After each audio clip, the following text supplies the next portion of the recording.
এজন পুৰুষ কেনেকৈ আই হ'ব পাৰে? আপোনালোকে শুনি আচৰিত খাইছে নহয় জানো? তেখেতে 7 বছৰ বয়সৰ পৰাই আইক পূজা কৰে। আইক মানে তেওঁৰ গাত বৰ্তমান আইলম্ভী আছে। তেওঁ মেখেলা চাদৰ পৰিধান কৰি চোৱা চিতা কৰে। এই আই থানখন, এই আই থানখন ক'ত আছে জানেনে? ডিব্ৰুগড় খুৰাং 2 নং শিলপুটা ডেকালি গাঁৱত এই আই থানখন আছে। আৰু এই আই থানখনত বহুতো দেৱ দেৱী প্ৰতিমূৰ্তি ৰখা হয়। যিসকলে প্ৰমাণ পাইছে, যিসকলে ভাল সুফল পাইছে, সুফল আৰ্জন কৰিছে, সেইসকলে মনৰ বাঞ্ছা পূৰ্ণ হ'ব কাৰণে তেওঁ আই থানত মানে আগ কৰি থৈ যায় যে মোৰ ভাল হোৱাৰ পিছত কিবা এটা দিম বুলি। তাৰপিছত তেওঁ সেই আই থানখনত দান কৰেহি। এয়া দেখিছে আপোনালোকে খাৰুমণি, সেই আই থানখনত দম দম বস্তাত পুতি ৰখা হৈছে। বহুত এটা আচৰিত দৃশ্য আৰু জাকুটি ওলাই যাব। আৰু আজিৰ দিনত আপোনালোকে অন্ধবিশ্বাস বুলি ভাবিব, কিন্তু এয়াই সত্যতা। আৰু যিখন আই থান মহিমা মহত্ব শুনিলে আপোনালোকে চকু কপালত উঠিব। আৰু এই আসনভাগি এগৰাকী ছোৱালী আই লম্ভিছিল। আৰু সেই আই লম্ভা ছোৱালীজনী মানে বহুত কিবা বেমাৰ আজাৰ হৈছিল, আৰু সেই আসনভাগ তাতে দান কৰি যোৱাৰ পিছত তেওঁ ভাল হ'ল। আৰু এয়া শিৱলিংগ, আৰু আমি তাত উপস্থিত হৈছিলোহি শিৱৰাত্ৰিৰ দিনাখন। আৰু শিৱৰাত্ৰিৰ দিনাখন উপস্থিত হৈ আৰু এই দৃশ্য চাই আচৰিত খালোঁ। আৰু কিছুমান ভক্তই আহি সেই আই থানখনৰ মহিমা কথা ক'লে, তেওঁলোকে কি কি ফল পালে, তেওঁলোকে সেই আই থানখনত আহি তেওঁলোকে কি কি ভাল হ'ল।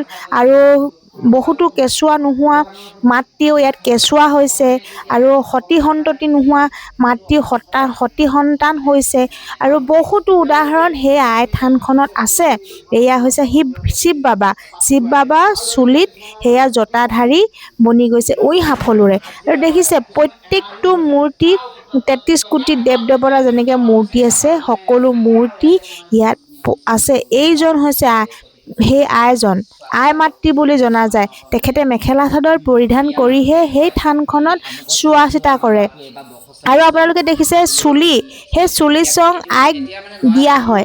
আৰু সেইদিনাখন শিৱৰাত্ৰিৰ দিনাখন আৰু আমি তাতে আছিলোঁ। আৰু শিৱৰাত্ৰিৰ দিনাখনেই এখন ভাওনা আয়োজন কৰিছে। সেই ভাওনাখনো কোনোবা ভক্তইহে দান কৰিছে। আৰু ল'ৰাটো মানে কিবা হৈছিল, আৰু ল'ৰাটোৰ বেমাৰ ভাল হোৱাৰ ক্ষেত্ৰত সেই আই থানখনত ভাওনা ভাগ দিছে।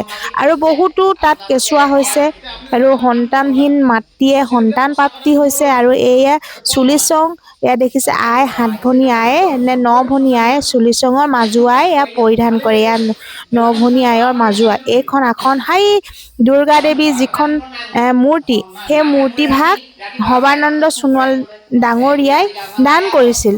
আৰু চাৰিপাশটো চাওক কিমান দেৱ দেৱী প্ৰতিমূৰ্তিয়ে ইয়াত ভৰি আছে।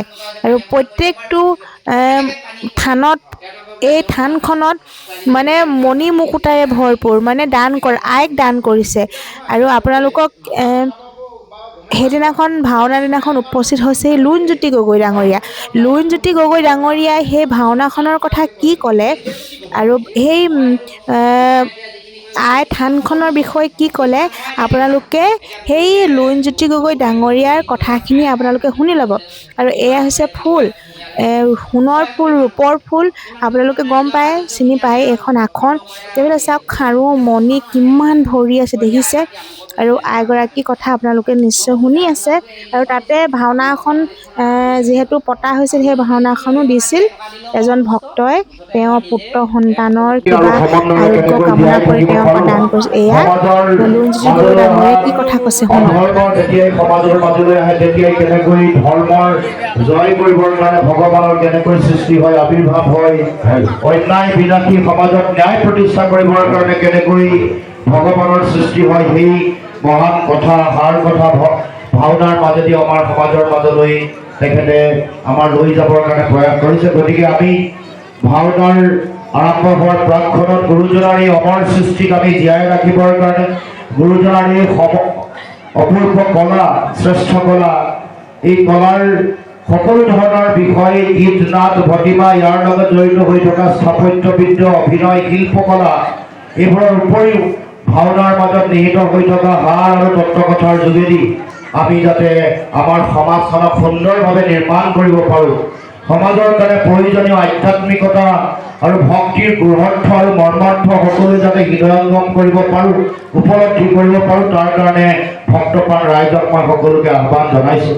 সমাজ যিমান শিক্ষাৰে শিক্ষিত নহওক লাগিলে সমাজখন সুনিয়ন্ত্ৰিত শৃংখলিত হ'বৰ কাৰণে মানুহৰ মাজত মানৱীয় প্ৰমূল্য আৰু মানৱীয় ধৰ্ম আহৰণ কৰিবলগীয়া হ'লে আমাৰ কাৰণে আধ্যাত্মিকতা ভক্তি অত্যন্ত প্ৰয়োজন। ভক্তিৰ মাজত শক্তি নিহিত হৈ থকা কথা আপোনালোকে সকলোৱে জানে, আৰু সেইকাৰণে আজি মহাশিৱৰাত্ৰিৰ এই শুভ ক্ষণত সকলোলৈকে শিৱৰাত্ৰিৰ আন্তৰিক শুভেচ্ছা জ্ঞাপন কৰি ভাওনা আৰম্ভ হোৱাৰ প্ৰাকক্ষণত সকলোলৈকে মই ভক্তি ভৰা সেৱা জনাইছোঁ। আশা ৰাখিছোঁ আগন্তুক সকলোৰে দিনবোৰ সুন্দৰ হয়, মংগলময় হয়, ভগৱন্তই সকলোকে আশীষ প্ৰদান কৰি শক্তি মতি যাতে সকলোকে প্ৰদান কৰে তাকে মই কামনা কৰিছোঁ। আৰু আপোনালোকৰ সকলোৰে মই আশীৰ্বাদ বিচাৰিছোঁ অসমৰ কাৰণে, অসমৰ মানুহৰ কাৰণে যাতে সদায় কাম কৰি থাকিব পৰাকৈ শক্তি পাওঁ, জ্ঞান বুদ্ধি আৰু প্ৰজ্ঞা পাওঁ, তাৰ কাৰণে সকলোৰে আশীষ বিচাৰি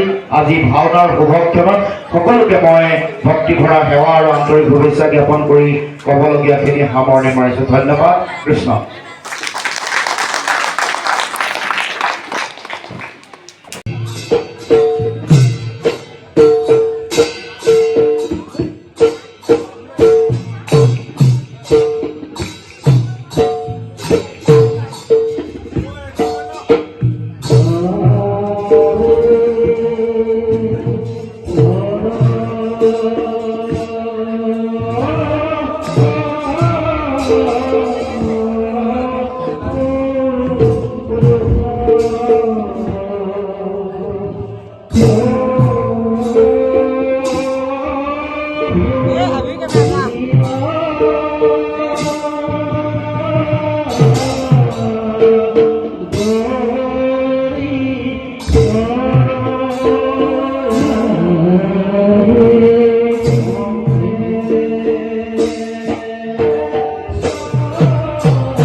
এহি